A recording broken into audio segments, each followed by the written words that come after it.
झूठ को जितना भी छिपा लो, एक ना एक दिन बाहर आ ही जाता है। ये बात बिल्कुल सच साबित हुई है। सुप्रीम कोर्ट की फटकार के बाद ऐसा सच मोदी सरकार का सामने आया है जिसने सियासत में भूचाल लाकर रख दिया है। दोस्तों, जब देश के लाखों लोग कोरोना से अपनी जिंदगी को गंवा रहे थे, तब बीजेपी ने आपदा में अवसर का मौका ढूंढा। इस बात का खुलासा तब हुआ जब एसबीआई ने चुनावी चंदे के बारे में इलेक्शन कमीशन को जानकारी दी।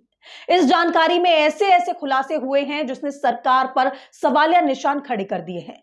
चाहे ईडी के जरिए बड़ी कंपनियों को डराने की बात हो या फिर चंदा लेकर देश की जनता की जिंदगी से खिलवाड़ हो। यह बात सुनने में थोड़ी सी अजीब लगेगी, लेकिन बिल्कुल सच है।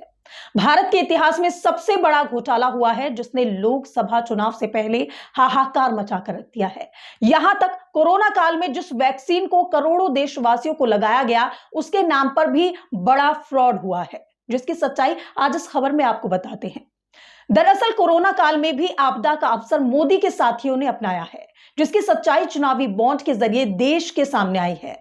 मीडिया रिपोर्ट के हवाले से बात करें तो Adar Poonawalla Serum Institute of India CEO सीईओ कोरोना काल में कोविडशील्ड नाम से वैक्सीन बनाकर दुनिया भर में मशहूर हुए और काफी पैसा भी बनाया। वैक्सीन बनाने के अगले साल यानी 2022 में इन्होंने भारी भरकम रकम चंदे में दी।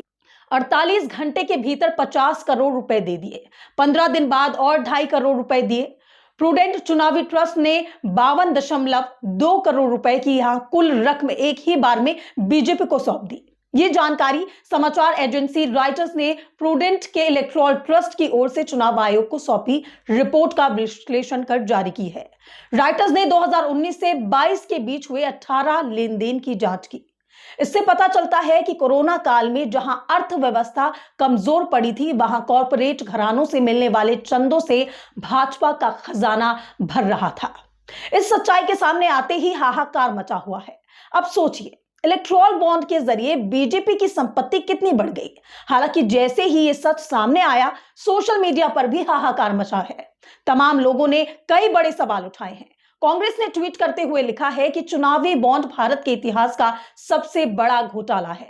सीरम इंस्टीट्यूट ऑफ इंडिया ने चुनावी बॉन्ड के तौर पर बीजेपी को 50 करोड़ का चंदा दिया। कोरोना जैसी बड़ी महामारी में मोदी सरकार ने देश में टीके बनाने का एकमात्र अधिकार सीरम इंस्टीट्यूट ऑफ इंडिया को दिया गया था और उन्होंने करोड़ों रुपए कमाए थे। चुनावी बॉन्ड घोटाले का एक छोटा ट्रेलर अभी सामने आया है और मोदी सरकार को बेनकाब कर दिया है। तो वहीं असदुद्दीन ओवैसी ने भी ट्वीट करते हुए लिखा है कि निर्वाचन आयोग का डाटा बताता है कि भाजपा को गुप्त इलेक्टोरल बॉन्ड के जरिए कितने पैसे मिले थे। कागज तो दिखाना पड़ गया। सवाल यह है कि अगर भाजपा के पास इतने पैसे हैं तो फिर उनके ट्रॉल्स के 2014 के 2 रुपए ही क्यों मिल रहे हैं? इसकी जांच होनी चाहिए।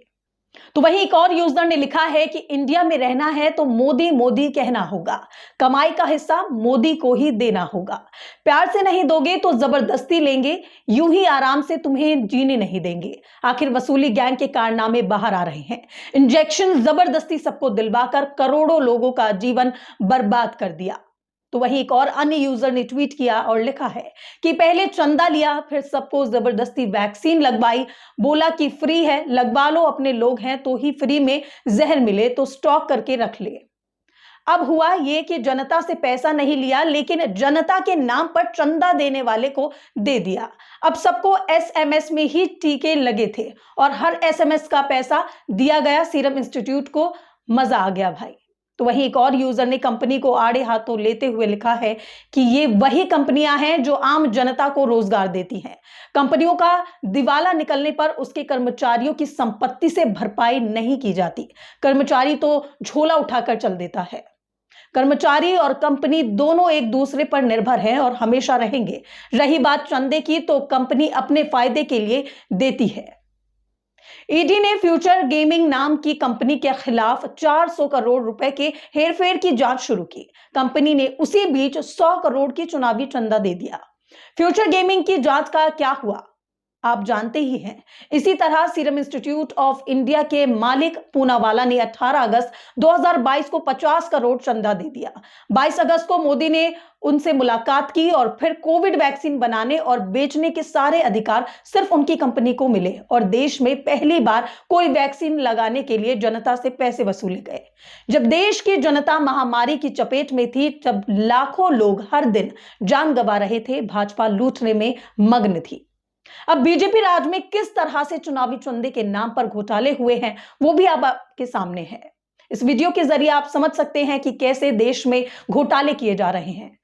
तो सिर्फ एक पूनावाला की कहानी ही नहीं है, ऐसी ना जाने कितनी खबरें हैं जो अभी भी कागजी पन्नों में डूबी हुई हैं, जिसकी सच्चाई सामने आने के बाद हाहाकार मच सकता है। इस पर आपकी क्या कुछ राय है, कमेंट सेक्शन में कमेंट जरूर करें और वीडियो को लाइक और शेयर करें।